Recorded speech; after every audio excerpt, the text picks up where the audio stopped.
Om Swastiastu. Om Swastiastu. Pemirsa, selamat berjumpa dalam acara perbincangan kita, dan hari ini kita berada di rumah jabatan pejabat Bupati Buleleng di Bali. Luar biasa, kita bisa bercakap-cakap dan berdiskusi dengan pejabat Bupati Buleleng, Bapak Ketut Liharnyane. Dan kenapa kita hadir di sini? Karena kita tahu bahwa ada program nasional yang sangat luar biasa dari Presiden Jokowi berkaitan dengan hal-hal yang berkaitan dengan kemiskinan, terutama pengentasan kemiskinan, kemudian stunting, inflasi, dan bagaimana upaya-upaya yang dilakukan oleh pejabat Bupati Buleleng bersama jajarannya dalam konteks untuk menyukseskan program ini. Untuk itulah kita sudah bersama dengan Bapak pejabat Bupati Buleleng, Bapak Ketut Liharnyane. Om Swastiastu, Pak Ketut. Oke, Om Swastiastu, salam sejahtera untuk kita semua. Sehat lalu Pak ya? Setungkari sehat Bapak. Luar biasa, saya salut beliau, birokrasi murni di provinsi yang kemudian ditunjuk dan dipercayakan menjadi pejabat Bupati Buleleng. Sebelum kita menuju ke pengentasan kemiskinan, tentu kita harus bicara dulu kenapa Pak Ketut Liharnyane yang dulu adalah Ketua BKD menjadi pejabat Bupati Buleleng. Bisa diceritakan Pak? Terima kasih. Kalau kita menceritakan itu bahwa mekanisme pengajuan seorang calon penjabat kepala daerah untuk kabupaten, yaitu bupati dan wali kota, itu menggunakan mekanisme yang sangat ketat, diusulkan oleh DPRD 3 calon, diusulkan juga oleh gubernur, oleh provinsi 3, dan dari Kementerian Dalam Negeri. Berarti untuk menetapkan seorang penjabat kepala daerah di tingkat kabupaten kota itu ada 9 calon. 9 calon itu setelah itu disaring di Kemendagri dapat 3. 3 itu di TPA-kan, tim penilai akhir di Sekretariat Negara yang dipimpin oleh Bapak Presiden. Muncul satu itulah yang nanti ditugaskan sebagai penjabat kepala daerah oleh Bapak Menteri Dalam Negeri atas nama Presiden melalui surat keputusan Menteri Dalam Negeri. Ya. Nah, berkenaan dengan itu, saya juga sebelumnya ditugaskan sebagai penjabat sementara Bupati Badung. Kalau sekarang penjabat, kalau dulu PJS. Itu waktunya singkat karena Pak Bupati dan Wakil Bupati pada saat itu cuti. Nah, sekarang ini ada kekosongan dari kepala daerah, sehingga dalam rangka untuk melaksanakan tugas-tugas pemerintah harus ditunjuk seorang penjabat dari unsur birokrasi, yaitu jabatan yang memiliki jabatan pimpinan tinggi pratama kalau di kabupaten kota, dan jabatan pimpinan tinggi madya kalau itu gubernur. Ya. Apa bedanya antara penjabat dengan PJS yang dulu Pak Ketut emban dengan yang sekarang? Kalau yang dulu itu adalah karena namanya PJS, jabat sementara. Ya.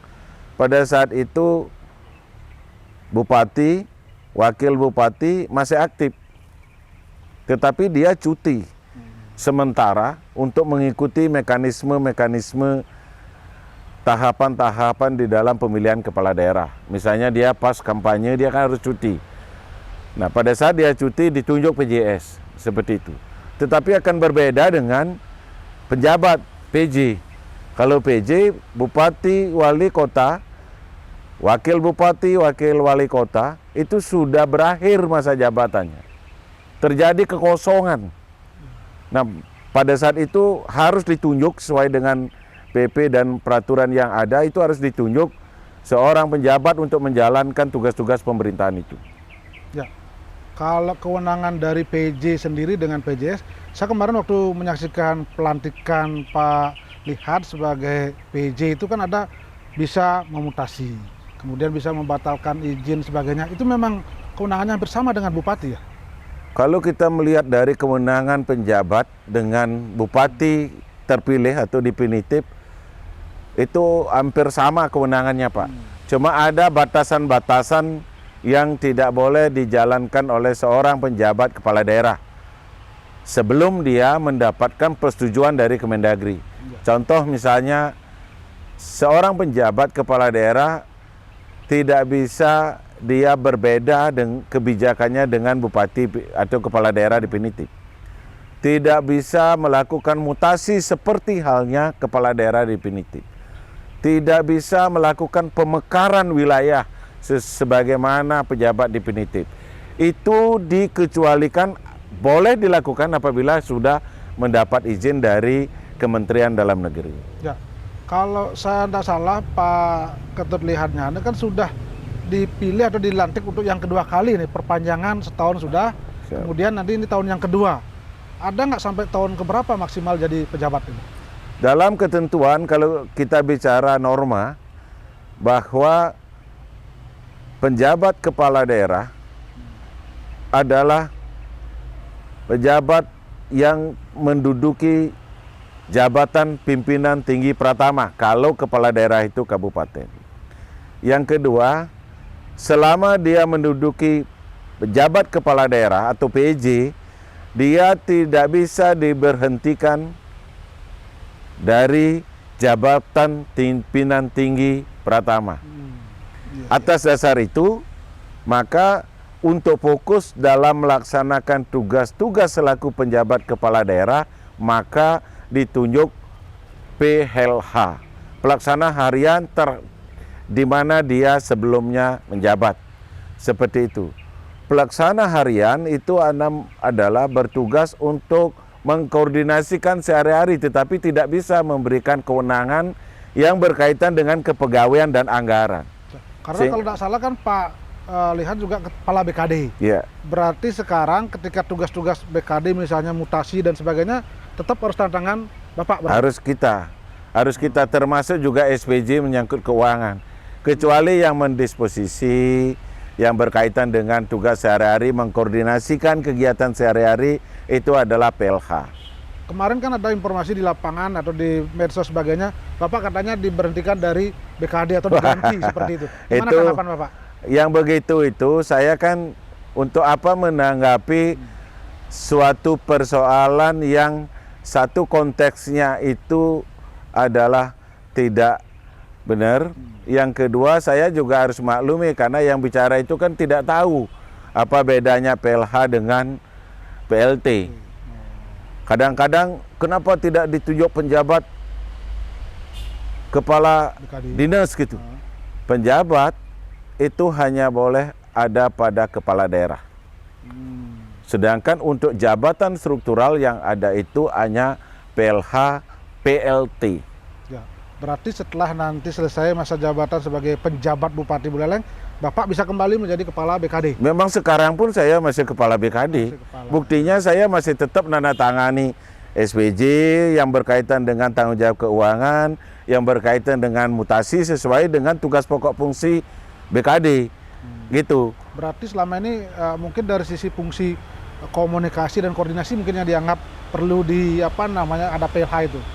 Begini, inti bahwa selaku penjabat kepala daerah itu tugasnya kan berat. Ya. Melaksanakan tugas-tugas urusan dan kewenangan seperti halnya kepala daerah definitif.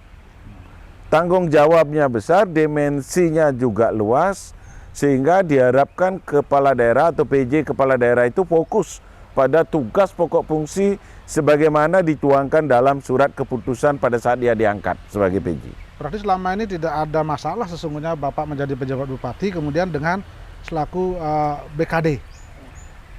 Kembali lagi bahwa itu ada surat edaran dari Mendagri itu tahun lalu, bahwa sekarang ini pun selama yang kami lakukan karena semuanya itu berbasis digital. Ya. Kalau bicara berbasis digital, itu dari manapun kita bisa bekerja. Sempat saya praktekkan dulu pada saat saya mengisi satu materi di IPDN di Sumatera Barat. Itu dari sana kita mensimulasikan bagaimana kita mendisposisi surat dari Sumatera Barat, sehingga pada saat itu sudah langsung bisa. Tetapi kan tidak sekedar itu, perlu ada koordinasi, komunikasi dalam konteks pelaksanaan sehari-hari di dalam tugas-tugas di Kepala Badan Kepegawaian itu. Baik, kita hentikan sejenak dulu Pak Ketut Lihatnyana, nanti kita akan elaborasi lebih banyak terkait dengan kebijakan yang dilakukan dan diambil untuk Kabupaten Buleleng ini ya. Dan pemirsa, nanti kami kembali setelah komersial break berikut.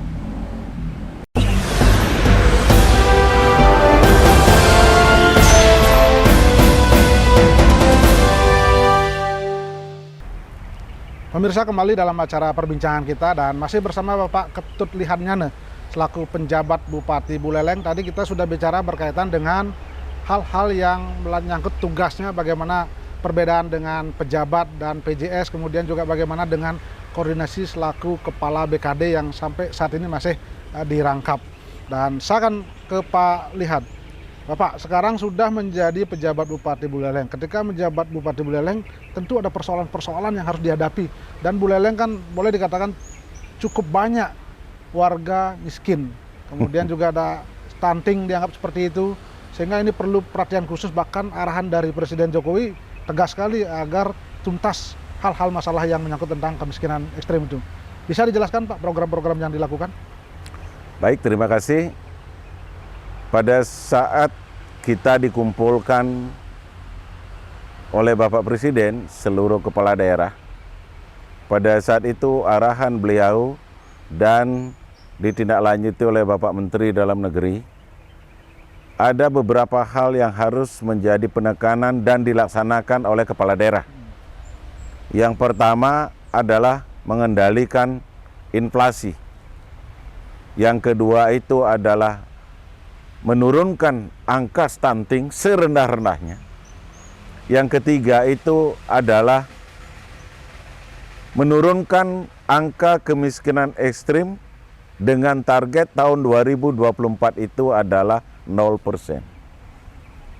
Kita juga mengetahui bahwa Buleleng itu adalah kabupaten terluas di Bali, wilayahnya.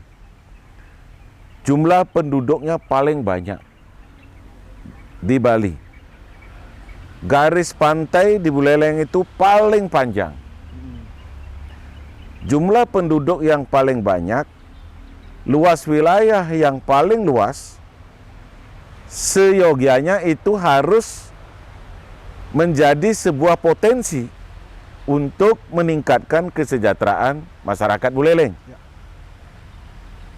Persoalan yang ada adalah di Buleleng masih banyak juga berada di bawah garis kemiskinan, termasuk juga masuk dalam kategori miskin ekstrim.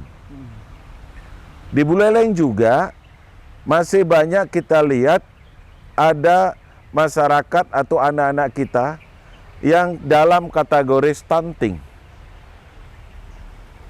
Masih juga harus kita kendalikan masalah kenaikan harga atau kita mengendalikan inflasi. Ketiga komponen itu menjadi satu kesatuan yang berhubungan satu sama lain.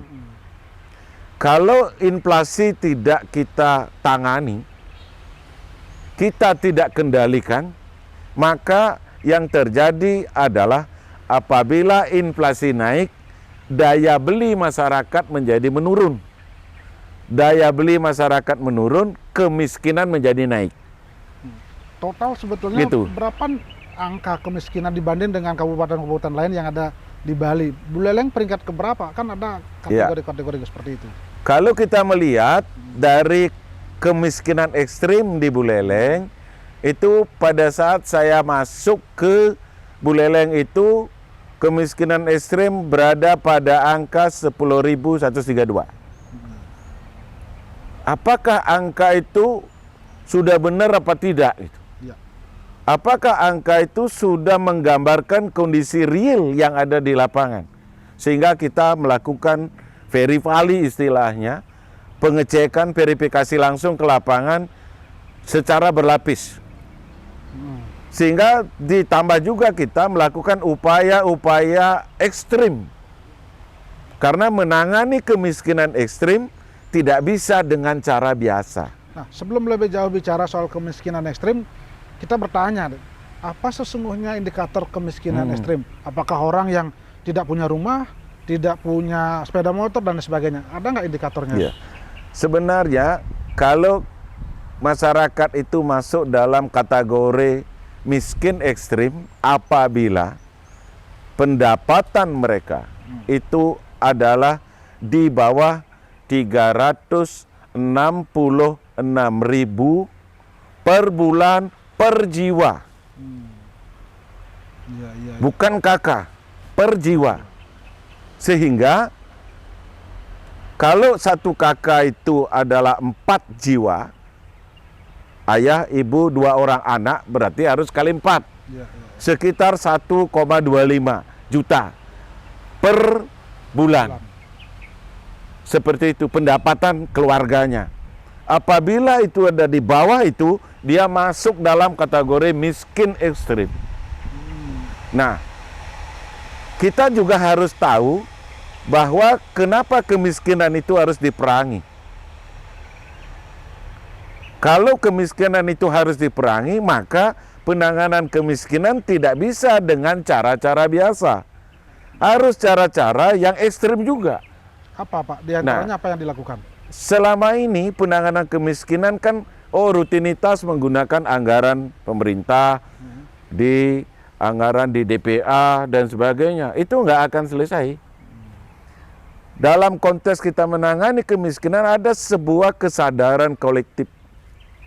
Mengajak masyarakat karena kemiskinan atau penanggulangan kemiskinan ekstrim apalagi itu harus ditangani secara bergotong royong, secara bersama-sama antara pemerintah daerah, TNI, Polri, masyarakat, dunia usaha bersatu padu menjadi satu untuk mencarikan sebuah formulasi yang tepat agar kemiskinan ekstrem itu bisa kita tuntaskan secepatnya. Dan itu sudah kita lakukan di Kabupaten Buleleng. Salah satu formulasi yang dianggap tepat itu apa itu? Yang pertama langkah kita itu adalah satu, mengidentifikasi, memverifikasi, memvalidasi data kemiskinan dulu. Data itu sudah mencerminkan sebuah kondisi di lapangan. Jangan sampai nanti datanya besar tetapi kenyataan di lapangan tidak seperti itu. Itu sering kita lihat ya, karena saya juga orang lapangan. Setelah itu data itu valid, maka anggap orang miskin itu sakit. Orang sakit.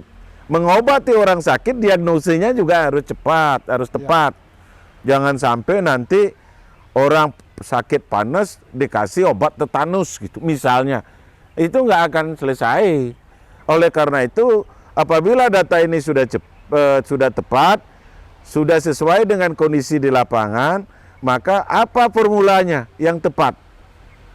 Cari dulu penyebab kenapa dia miskin ekstrim.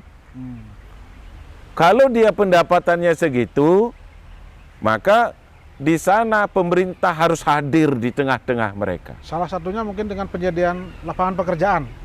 Yang pertama dalam jangka pendek kita kasih BSU. Ya. Kepada masyarakat itu, sehingga pendapatannya sudah melebihi di ambang batas itu. Yang kedua, kalau kita hanya terus kasih bantuan, berarti kita ngasih ikan, tidak ngasih kail. Maka kemiskinan ekstrim kita juga data. Di sana itu apakah dia masuk dalam kategori dia usia produktif apa tidak. Kalau tidak, ada program pemberdayaan. Kan gitu.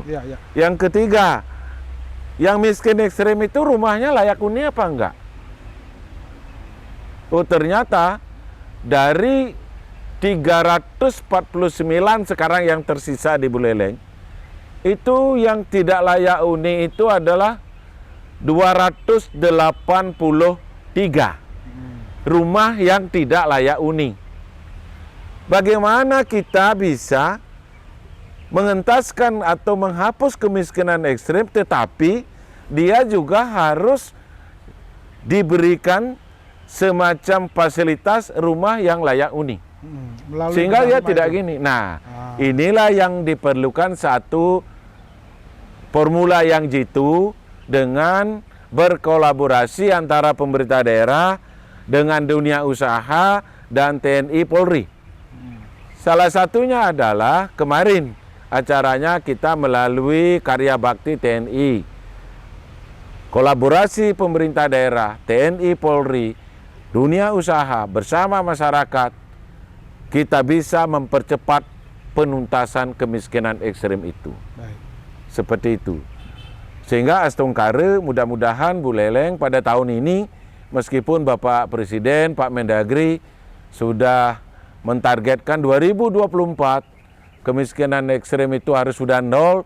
Kalau itu bisa lebih cepat, kenapa tidak? Ya, baik. Oleh karena itu hasil yang lebih cepat harus ditangani juga dengan cara-cara cepat gitu. Baik, Seperti kita itu. ketikan sejenak Pak Ketut, dan pemirsa kami akan kembali nanti setelah komersial break berikut ini.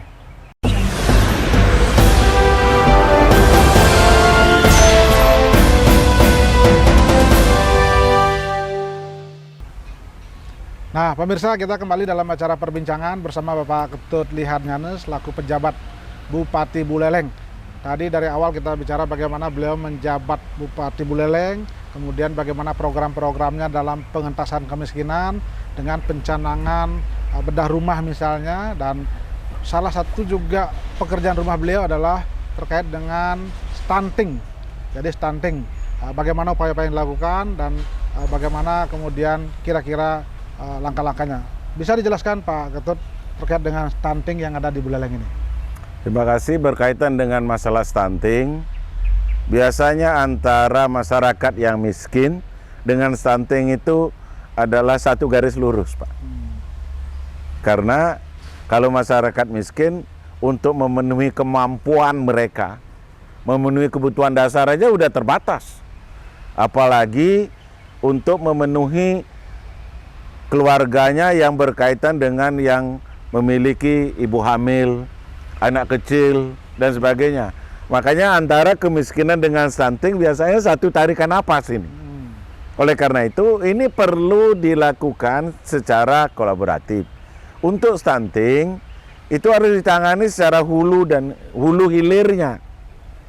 Kalau di hulu, itu kita sudah yang bertanggung jawab itu adalah Dinas KBPP, Pak. Ya, Keluarga Berencana Pemberdayaan Perempuan. Di hulunya, hilirnya apabila dia masuk sebagai stunting maka Dinas Kesehatan yang masuk. Mungkin sebelum lebih jauh Pak Ketut bisa menjelaskan yang termasuk kategori stunting itu seperti apa? Ya, kalau yang masuk ke dalam kategori stunting itu adalah pemenuhan kebutuhan gizi terhadap satu bagi ibu hamil, yang kedua adalah bagi balita. Sehingga berdampak pada tidak hanya IQ, tetapi secara fisik dia akan kerdil, pertumbuhannya terbatas. Jangan lupa ini modal loh.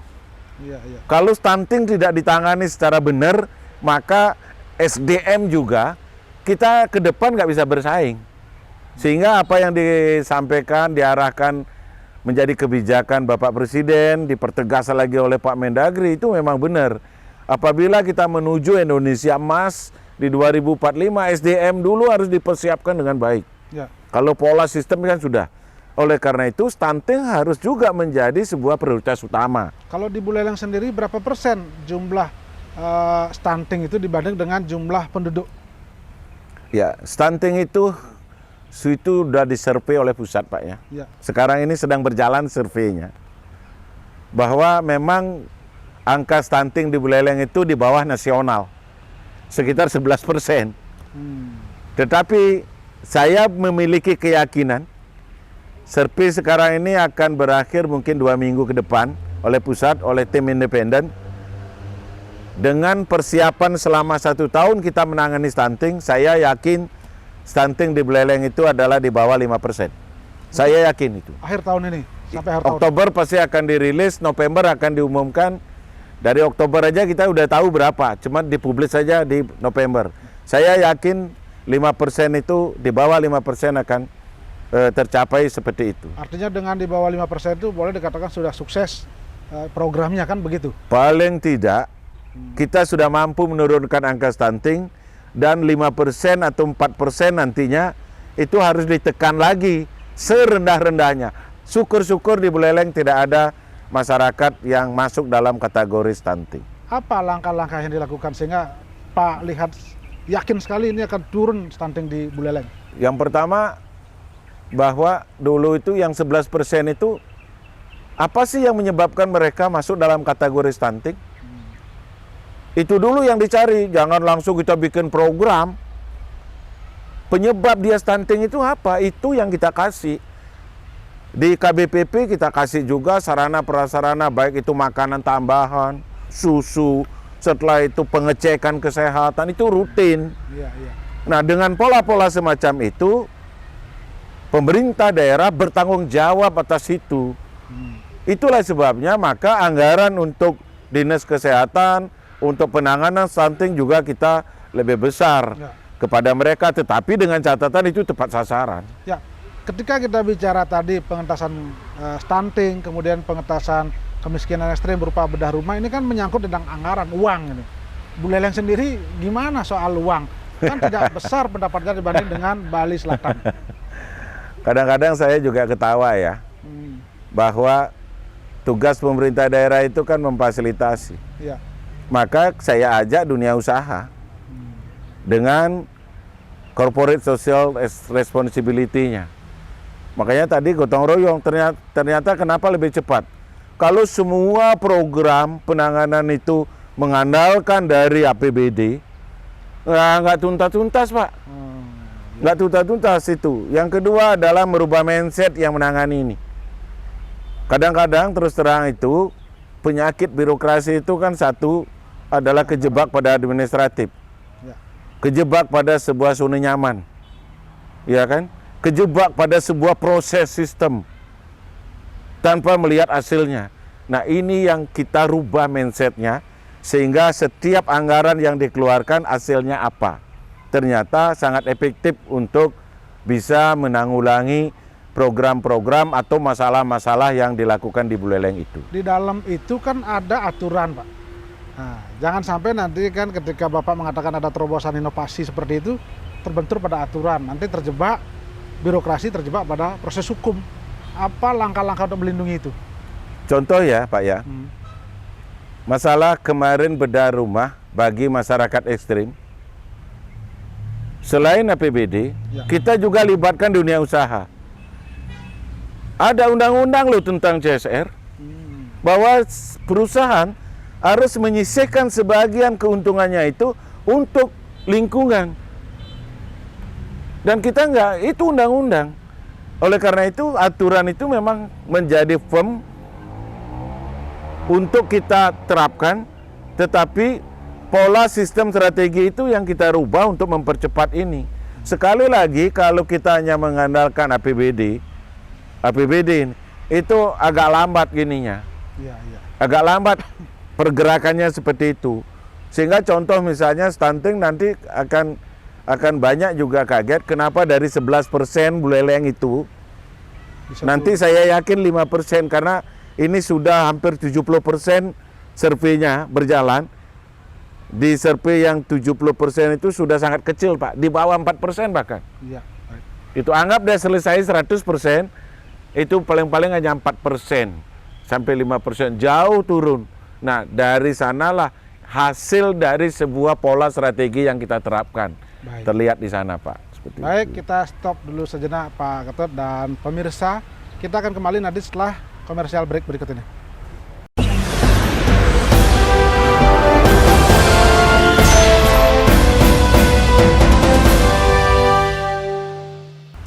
Nah, pemirsa, kita akan kembali masih perbincangan dengan Bapak Ketut Lihatnyane selaku penjabat Bupati Buleleng. Tadi kita sudah bicara terkait dengan pengentasan kemiskinan ekstrim, kemudian juga terkait dengan stunting, dan yang terpenting sekarang adalah inflasi.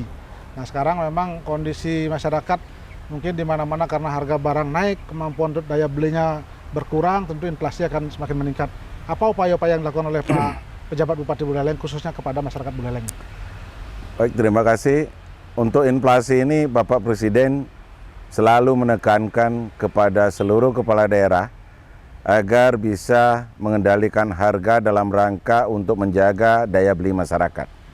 Dan bahkan Bapak Menteri Dalam Negeri setiap minggu beliau itu lewat Zoom mengumpulkan para kepala daerah beserta jajarannya untuk memantau perkembangan inflasi tidak hanya harian yang kita laporkan tetapi juga mingguan. Upaya-upaya yang dilakukan inflasi itu perlu juga kita sampaikan pada kesempatan ini. Kenapa ini menjadi satu hal yang sangat penting? Inflasi itu adalah berakibat pada menurunnya daya beli apabila inflasi kita tidak kendalikan. Daya beli menurun, kemiskinan juga naik. Ini kalau kita menangani kemiskinan tanpa juga kita mengabaikan inflasi percuma. Gitu. Oleh karena itu, dalam konteks menangani kemiskinan, penanganan inflasi, kita juga lihat diikuti juga penanganan stunting, itulah satu pola kerja program terpadu yang berkaitan satu sama lain. Di Kabupaten Buleleng adalah, khususnya di Singaraja, itu adalah kota bersama Denpasar, Singaraja bersama Denpasar, dipakai sebagai kota untuk mengukur indeks harga konsumen. Dua kota ini di Bali. Buleleng karena jumlah penduduknya banyak, Denpasar juga menjadi jumlah penduduknya banyak. Dua kota inilah yang dipakai sebagai pengukuran indeks harga konsumen. Pengukuran indeks harga konsumen untuk mencerminkan seberapa besar kenaikan harga dan apa upaya-upaya kepala daerah, pemerintah daerah di dalam hal menangani ini. Sekarang misalnya sampai dengan year or day, sampai dengan bulan Agustus, inflasi kita ada di 2,57%. Kalau di bulan Agustus saja inflasi kita di 0,27. Artinya ada kenaikan 0,27. Kita dulu dalam konteks penanganan inflasi, kita diberi penghargaan berupa dana insentif daerah karena kita mampu untuk mengendalikan inflasi di Kabupaten Buleleng. Nilainya sekitar 11,4 miliar. Itu juga kita kembalikan untuk memantapkan pengendalian harga di Buleleng. Apa upaya-upayanya? Penanganan inflasi di Buleleng berbeda dengan di Denpasar, Pak. Di Buleleng itu dia juga sebagai daerah produsen penghasil. Tetapi penduduk Buleleng banyak, dia juga menjadi konsumen. Dua hal inilah yang harus dipadukan menjadi sebuah program penanggulangan, penanganan, pengendalian inflasi terpadu. Sehingga penanganan inflasi harus dari hulu sampai hilir. Bagaimana menjamin di Buleleng itu bahwa produksi bahan pangan itu paling tidak bisa berdaulat di bidang pangan itu. Itu tidak cukup karena tidak semua daerah di Kabupaten Buleleng menghasilkan bahan pangan, beras, cabai, telur, dan sebagainya. Maka perlu juga ada manajemen produksi yang disebut dengan supply chain management. Memotong rantai yang terlalu panjang. Karena kalau ini tidak kita potong, dari produsen, dari petani, diberi oleh tengkulak, tengkulak dibeli oleh dagang pengepul, pedagang pengupul baru dijual ke pasar, pasar juga menjual kepada konsumen. Berapa pihak? Sehingga rantai pasar itu semua ada margin, Pak. Apa yang terjadi? Harga di produsen dengan di konsumen terlalu lebar. Kan harus diakui juga Buleleng kan tidak sepenuhnya bisa menjadi daerah produksi. Ada beberapa yang harus didatangkan dari luar, kan seperti itu. Kan ini pasti berpengaruh terhadap inflasi tadi. Ya. Apa yang bisa begini, masyarakat itu? Inflasi itu adalah kenapa ada kerjasama antar daerah di dalam pemenuhi kebutuhan. Kita kerjasama dengan Bangli, kita kerjasama dengan Denpasar, kita kerjasama dengan Tabanan, kita kerjasama dengan kabupaten lain dan termasuk Banyuwangi. Karena apa? Pola panen kan berbeda. Penghitungan produksi agregat 1 tahun. Tetapi panennya kan harus tiap bulan. Mungkin aja di Buleleng panen, di sana tidak panen. Makanya perlu ada kerjasama. Kerjasama apa? Pola pendistribusian bahan pangan itu. Yang penting dari itu adalah yang pertama, stok pangan di Buleleng itu terjaga. Sehingga itu harus dilakukan tiap hari bahkan harian. Yang kedua, memantau harga pangan itu. Jangan sampai naik. Dan kita punya semacam data series tiap 5 tahunan pada bulan-bulan apa beras itu naik. Kita punya.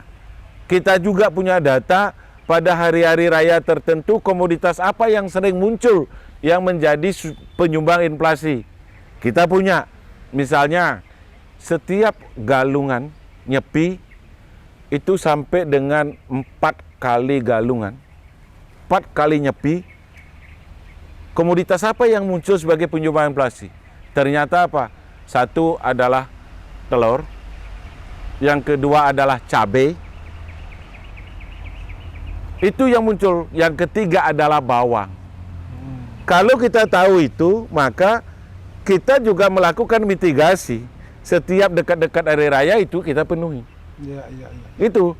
Ini jangan inflasi nanti berteori ini harus gini, tidak. Kalau tanpa orang lapangan susah, Pak. Ya, sesungguhnya Buleleng itu apa sih potensi yang bisa diandalkan ketika kita bicara untuk mengatasi inflasi itu? Kalau kita orang Buleleng, tetapi lebih banyak di Denpasar, kita tidak tahu secara utuh apa sih isi jeroan Buleleng itu. Ya. Ternyata di Buleleng itu potensinya luar biasa. Tidak ada kabupaten di Bali itu yang memiliki 2 danau. Tidak ada daerah yang langsung nyegara gunung, ada sayuran dataran tinggi punya, sayuran dataran rendah punya, perkebunan punya, cocok untuk peternakan ada. Persoalannya, apakah potensi itu dikelola dengan baik, dimanage dengan baik, menjadi sebuah kekuatan ekonomi.